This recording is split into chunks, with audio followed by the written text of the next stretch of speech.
গত 22শে এপ্রিল আনুমানিক বিকেল 3:30টার সময় পাহেলগাঁয়ে যে সন্ত্রাসবাদীরা যে পৈশাচিক ঘটনা ঘটিয়েছেন তার জন্য আমরা গভীরভাবে ভারতবাসী হিসেবে শোকাহত। যারা ওখানে গিয়েছিলেন তাদের মধ্যে 3 জন নিহত হয়েছেন, যারা আমাদের পশ্চিমবঙ্গের অধিবাসী।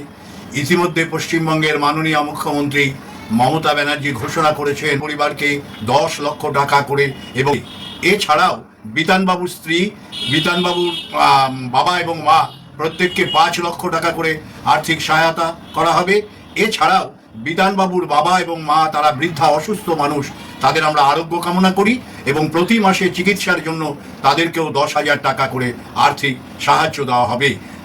পশ্চিমবঙ্গ সরকার আইন মোতাবেক যে পরিবারের যারা মারা গেছেন তাদের বাড়িতে যারা পড়াশুনো করছেন তাদেরকে, তারা যেখানে পড়াশুনো করতে চাইবেন তাদের সন্তানরা তাদের সেইখানেই পড়াশুনোর সুযোগ করে দেওয়া হবে, এবং সঙ্গে সঙ্গে যদি কেউ চাকরির নিয়ম অনুযায়ী আইন মোতাবেক তাদের সরকারি চাকরি দেওয়া হবে।